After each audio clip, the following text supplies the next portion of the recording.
coming out. I do really, really appreciate you coming out and really all the kind words. To your point, it's nice to hear the appreciation, and honestly, some of this I did not know. So thank you all so much. I've already gotten something out of this. And the goal today is that you will get something out of this as well as we go into not only a new year, but a new decade. You know, our goal is to help boost those businesses and birth those ideas that you have so that they can come out into the universe. And we'll talk about how to do that.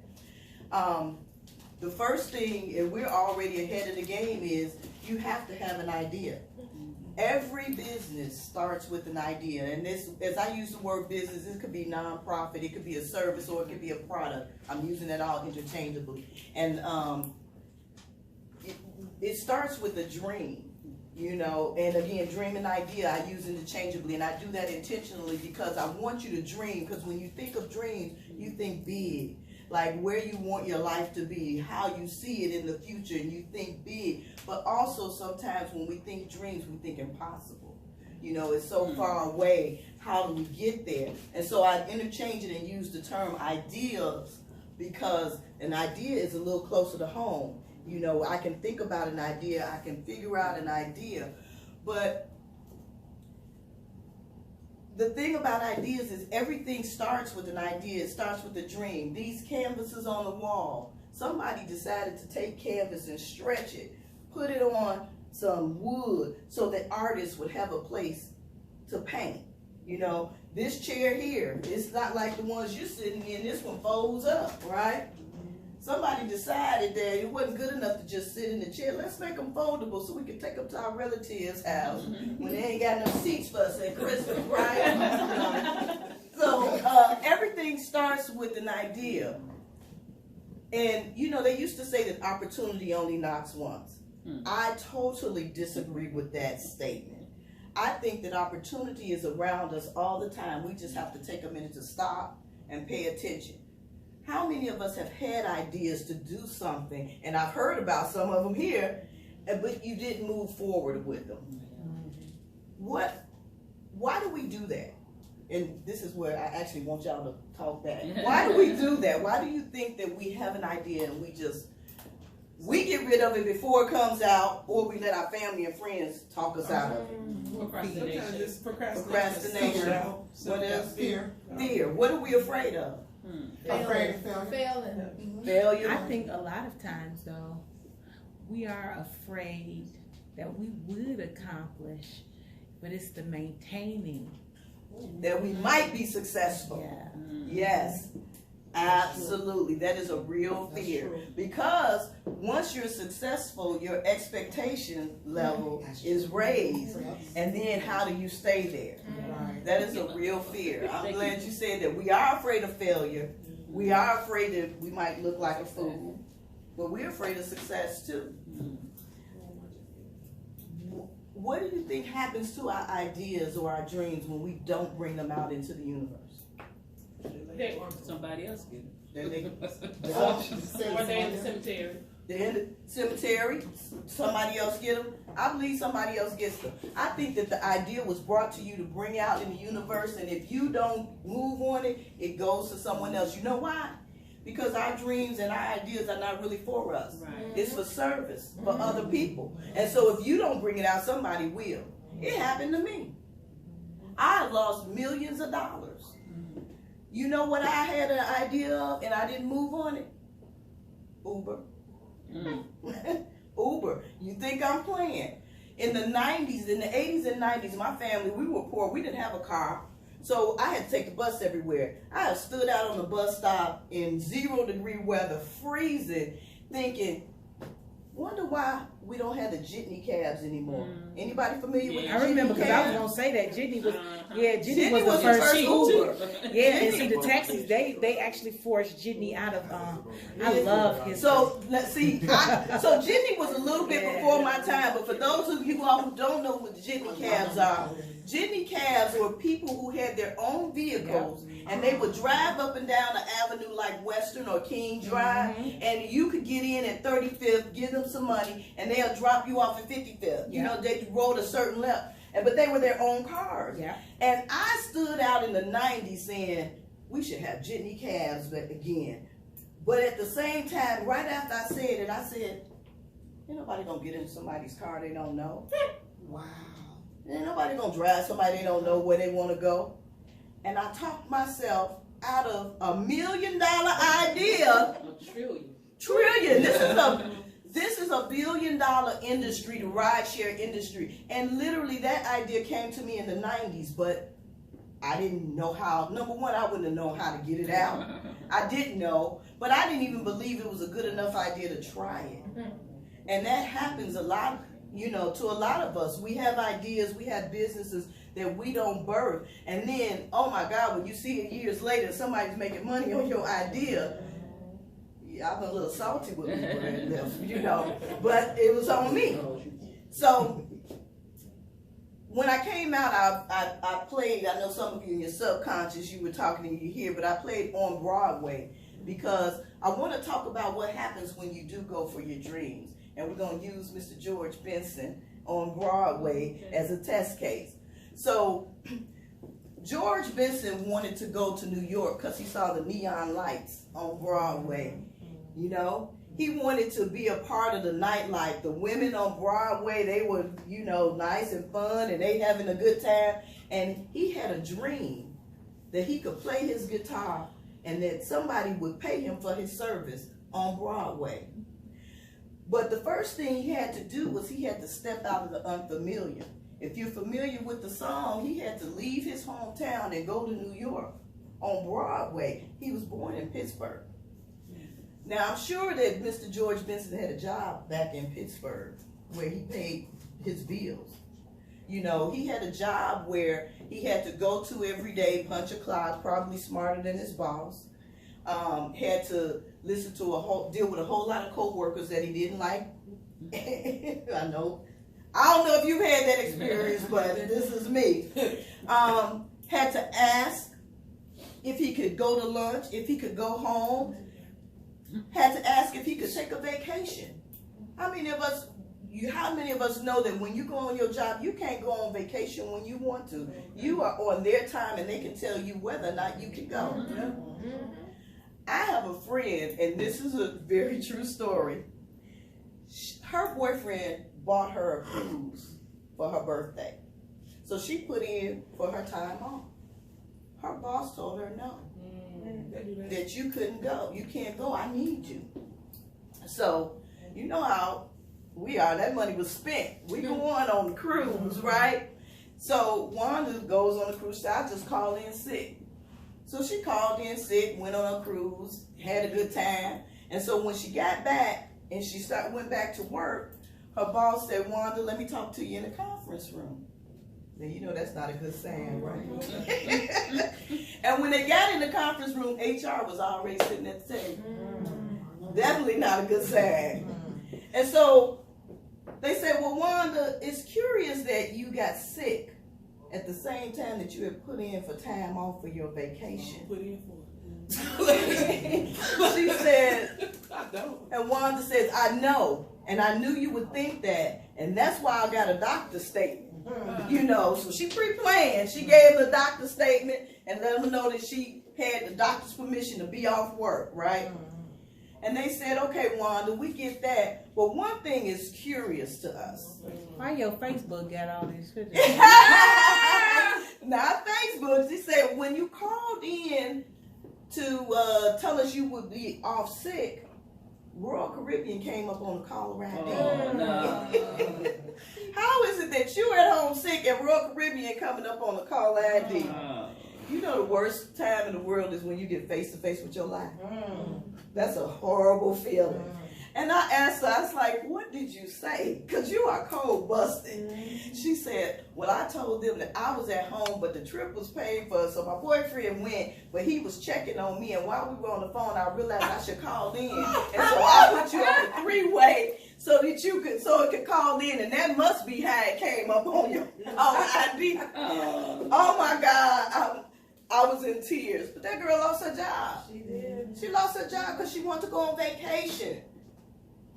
You know, that's grown people ought to be able to go and do what they want to do when they want to do it. Whoever she told before then, that knew about she was going. Well, how about she put in Well, I'm for talking about prior to that. Yeah, you know how sometimes you can tell people, and people, I mean, it's bad to say that you have people that are jealous of your progress and what, you know, what's happening in your life, and that who she thinks she is going on a cruise. Right. She will pay her that much. How she, you know, you went on a cruise. Yep. Hey, but you know what? These are the terms that we accept when we sign a contract and say, I'm going to trade you my time for your dollars. You know, these are the terms that we accept and that we live in. So, again, as we go back to moving towards our dreams, and George Benson, so he left his job. I'm sure it was scary. He didn't know his safe income. He's no longer got that. And so now he's walking down the street with barely enough to eat and one thin dam. And what he say, one thin dam won't even shine your shoes. So that's the other challenge I think we have when we're afraid to step out on our dreams, is we are concerned about our finances. You know, first of all, do we have enough money? Secondly, will I be able to make enough money to sustain myself in a business? You know, yeah, I signed up for this job that I hate and I go to it every day even though I don't like it, but one thing I got is a solid paycheck. So we settle for that because we got to pay our bills. And that's totally understandable. One of the things that we talk about is how you finance your business. You know, there's some things that we can do to help us on this journey. So one of the things is you have to sacrifice. Like I say, George, he left his job. He got one thing down, but he had to figure out how to live on that, right? It's got to be some sacrifice for the big dreams. And that might mean cutting back your lifestyle. When I started this business, you know, I used to work in HR. And I had a nice little job. You know, I could do a lot of things that I wanted to do. But when I started this business and I no longer wanted to work for corporate America, and you know it's bad when you work from home and you don't want to go to work. I literally worked from home and didn't want to go to my dining room table. Seriously, it was that bad. But that's also at the same time I was running this business. So I worked a full-time job for 2 years and full-time ran this for 2 years. And then, you know, that burning sensation is just like, I've got to move on. So there's some things I had to do in order to make that happen. First of all, I'm going to tell you this. If you do currently have a job, save your money. And I'm going to tell you how. 10% of your income. I believe in tithing, so I tithe, but then I save at least 10% of every dime that comes to me. I didn't know that early on. I learned the hard way. My goal and what I have to present for you, I'm going to try and keep y'all from running into some of the pitfalls that I went into. I didn't have money saved up. You know, I want to tell you that, yeah, I had all this money. No, I didn't. I hustled. I humped. I did everything I needed to do. But I learned how to save my money, and it has made a difference. If you talk to any millionaire, they will tell you, if you don't save money, you won't have money, period. You work all those hours for somebody else and you don't get to take none home, you better put 10% minimum. You start at 10% and you grow it, of every dollar that you work for in your own bank account before you pay ComEd, before you pay people's gas. And I promise you, you are not going to miss it. You think you are because we're used to willing and dealing. I'm going to tell you how I learned this the hard way. My business is slow in the summertime. Something else I learned the hard way. So I don't make as much money in the summer as I do in the winter months. So the first time that I came to that realization, I had to take out a loan. And I took out a loan through PayPal. And the way it works is you agree that they will take a certain percentage of every sale that you make. They do it when you're in business because they know you got business coming in. And they take out a certain percentage of every sale you make. And so I had taken out a $4,000 loan, and based on the volume of business that I did right here, that loan was paid back in 3 months. With them taking money out. And you know what? I ran the business and didn't miss that money.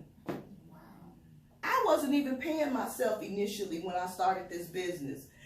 Because, you know, they say you got to reinvest back in the business. And so that's what I was doing. But I still had a job, so I had an income. But I wasn't paying myself from this business until I took that loan out. I said, now these people can take 15 or whatever percent. And see, they wasn't emotional about the money. I was emotional about it. Like, well, I know how this is due. I got this coming. Them people took their money. They didn't care what I had coming. And it paid back that $4,000 loan in 3 months. I said, I'm cheating myself. So when that loan ended, I took it up the payments of that 15% myself, and I started saving my own money for me. And it has made a world of difference. So it doesn't matter whether you are on a full-time job or not, if you have a business, and if you got a side hustle, you should be putting that money away. You know, so planning for the future. So yes, it's going to be a struggle financially.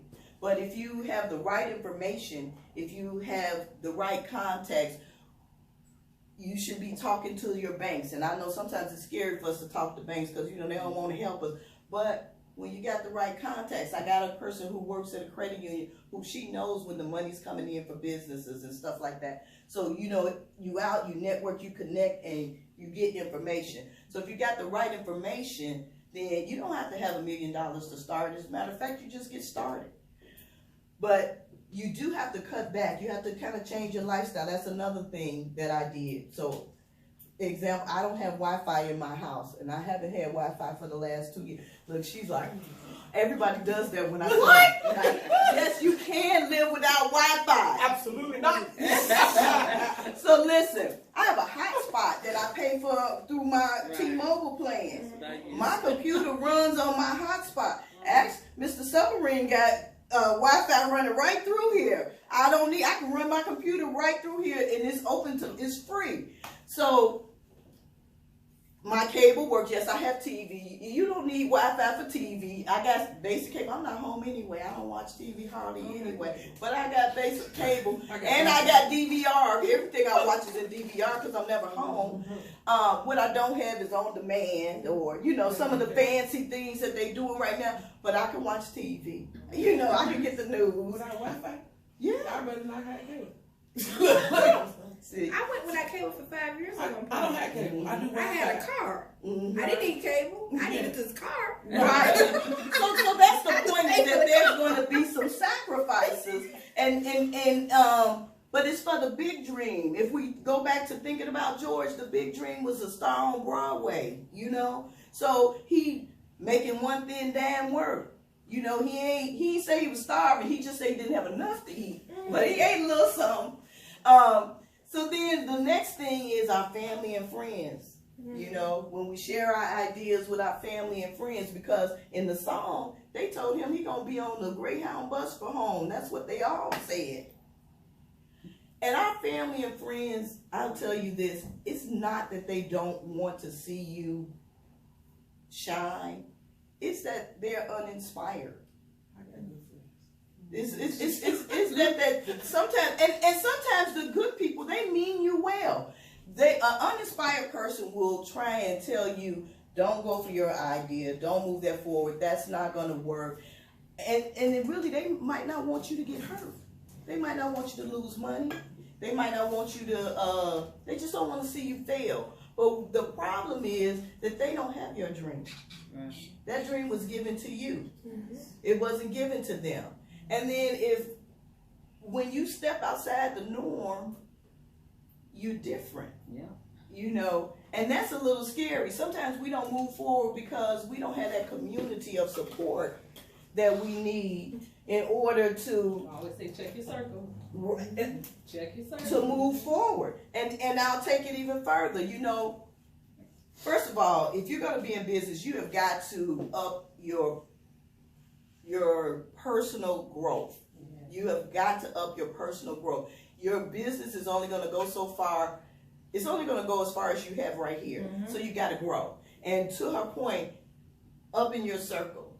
You've got to up your circles. So I can even go back to George Benson. His circles in Pittsburgh, them weren't the people who was trying to make it on Broadway. They didn't understand his dream. He had to go over to New York because everybody in New York trying to be a star, right? So he had to go with like-minded people.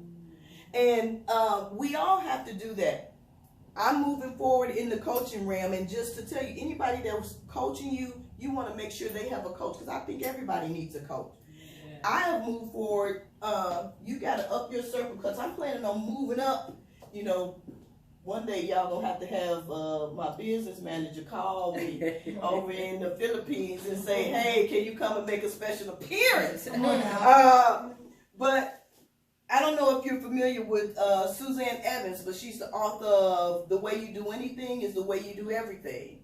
She also has a book out called The Hell Yes Diaries. And then there's a guy, Larry Winget, and he is the author of Wherever You Are in Life Is Your Own Damn Fault. He's on Fox News a lot. Y'all might not like his politics, but what's his name? Larry Winget. Winget. W-I-N-G-N-E-T, I think. Winget. But these are my coaches.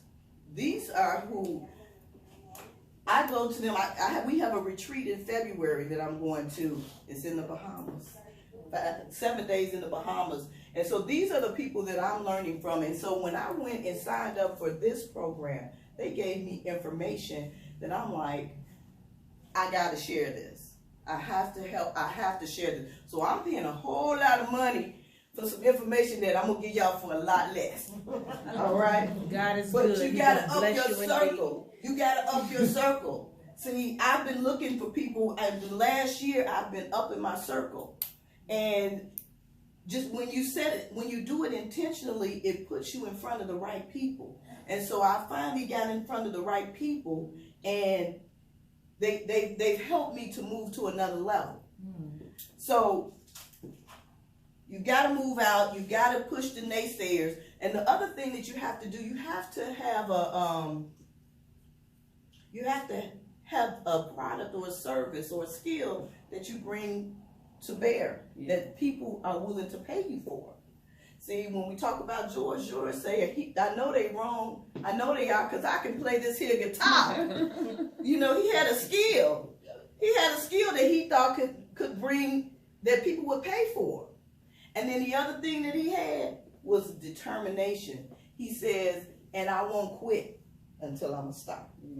See, he didn't just have a skill. He didn't just have a dream. He had a drive to move it forward. And he had to push all of the uninspired people away. He had to move away from what was familiar. He had to step outside his comfort zone.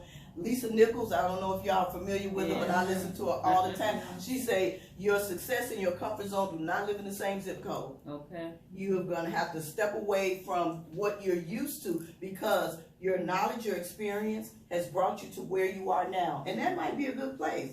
I'm not saying it's a bad place.